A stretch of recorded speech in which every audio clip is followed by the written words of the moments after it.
के लिए हमारे साथ जुड़ रहे हैं बेहद खास मेहमान गिरिजा शंकर जी, वरिष्ठ पत्रकार भोपाल से। आपका बहुत बहुत स्वागत है सर एनडीटीवी इंडिया पर। आप किस तरह से देखते हैं जो लगातार ये इमोशनल बयान आ रहे हैं शिवराज सिंह चौहान की ओर से? बहुत कुछ तो आपने अपनी बातचीत में ही एक्सप्लेन कर दिया है। ये दरअसल एक चुनावी दांव है। जब सारा कुछ विकास घोषणाएं, योजनाएं, तमाम चीजें जो हो जाती हैं तो उसके बाद एक भावुकता का सहारा लिया जाता है। 70 के दशक में आप याद कीजिए कि कोई प्रत्याशी लोगों मतदाताओं की सहानुभूति लेने के लिए खुद के हाथ पर तोड़वा लेता था और आरोप लगाता था कि मुझ पर हमला हो गया। तो ये एक तरीका है कि चुनाव के आखिरी दौर में आखिरी एक रणनीति होती है कि लोगों में एक भावनात्मक उभार पैदा किया जाए। ये तो सही है कि मध्य प्रदेश में बीजेपी का जो भी चुनाव है वो शिवराज के चेहरे को पार्टी उनको चेहरा घोषित करे या न करे, लेकिन पूरा चुनाव शिवराज के चेहरे पर ही टिका हुआ है। और शिवराज सिंह ये चाहते हैं कि जहां भी वो जाएं, वो कुछ लोगों में आपने देखा होगा मामा भाई, ये तमाम जो चीज़ें हैं वो भावनात्मक चीज़ें हैं। उसी का एक कल्मिनेशन है कि अब वो अपने जाने की बात कर रहे हैं, चुनाव लड़ने नहीं लड़ने की बात कर रहे हैं। लेकिन इसको मैं बहुत राजनीतिक तौर पर नहीं देखता। ये एक तरह से चुनावी राजनीति का उनके एक तरह का दांव है जो एक इमोटिव तरीके से वो लाना चाह रहे हैं। बिल्कुल, जो आपने बात कही थी कि 70 के दशक में ऐसा होता था, लेकिन अभी हमने कुछ दिनों पहले भी ये देखा था पश्चिम बंगाल के चुनाव में, जब ममता बनर्जी के पैर में चोट लगी थी, वो पूरा चुनाव व्हील चेयर पर रही थी और खेला होवे उनका जो नारा था वो बड़ा पॉपुलर भी हुआ था और बड़ी जीत भी उन्हें पश्चिम बंगाल में मिली थी। बहरहाल ये सारी बातें तो होती हैं चुनाव में, लेकिन आप किस तरह से देखते हैं कि शिवराज सिंह चौहान की भूमिका, जिसे लेकर ये कहा जा रहा है कि शायद उन्हें हाशिए पर डाल दिया गया है? पहले यात्राएं होती थी तो वो केवल उन्हीं की अगुवाई में होती थी, अब जो है तमाम नेताओं को इस यात्रा में लगा दिया गया, 3 केंद्रीय मंत्रियों को चुनाव में उतार दिया गया और 7 सांसद 3 मंत्रियों को मिलाकर हैं और कैलाश विजयवर्गीय को भी चुनाव में उतारा गया।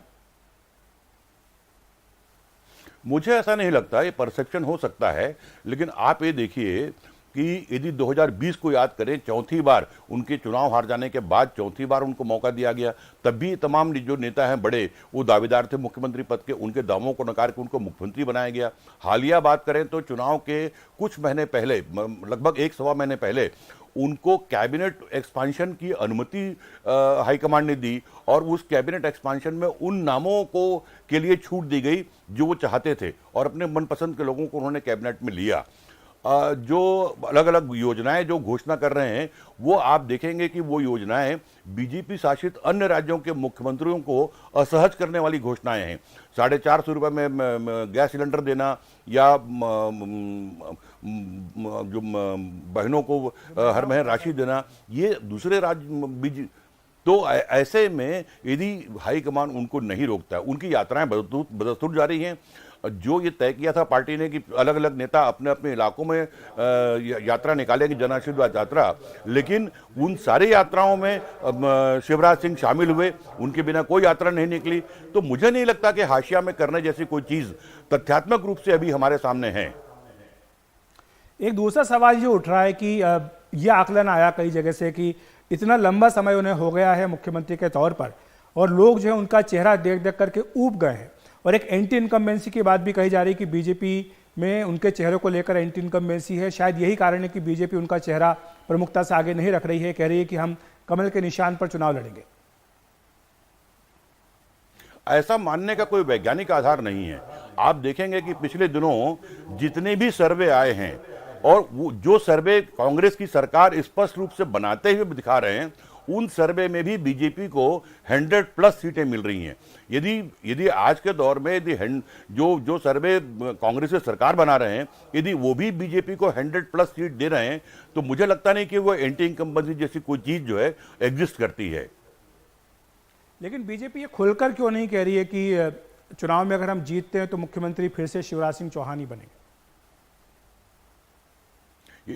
यदि आप इलेक्टोरल पॉलिटिक्स का इतिहास देखें तो चाहे बीजेपी हो, कांग्रेस हो, टीएमसी हो, लेफ्ट पार्टी हो, बीजू जनता दल हो या कोई भी पार्टी हो, कभी भी रूलिंग पार्टी अपना चेहरा अलग से घोषित नहीं करती। रूलिंग पार्टी में जो मुख्यमंत्री या प्रधानमंत्री होता है वो स्वाभाविक रूप से आने वाले चुनाव का वो चेहरा होता है। उसको अलग से चेहरा घोषित करने की परंपरा किसी भी पार्टी में नहीं रही, किसी भी चुनाव में नहीं रही है।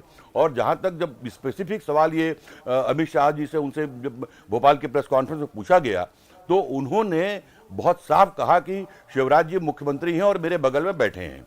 तो चेहरा घोषित करना जो है वो मैं नहीं समझता कि बहुत बड़ा मुद्दा है, क्योंकि चेहरा घोषित करने की परंपरा रूलिंग पार्टी के लिए नहीं रही कभी।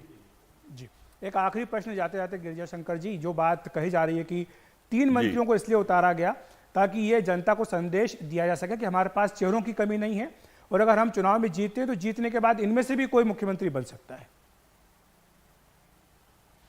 मैं इसमें भी बहुत दम नहीं नजर नहीं आता मुझे, क्योंकि यदि इन चेहरों को मुख्यमंत्री बनाना है तो उनको विधानसभा चुनाव में उतारने की कोई बहुत जरूरत नहीं है। वो चेहरे तो ऑलरेडी हैं, दावेदार के रूप में पिछले कई सालों से मध्य प्रदेश की राजनीति में सक्रिय हैं।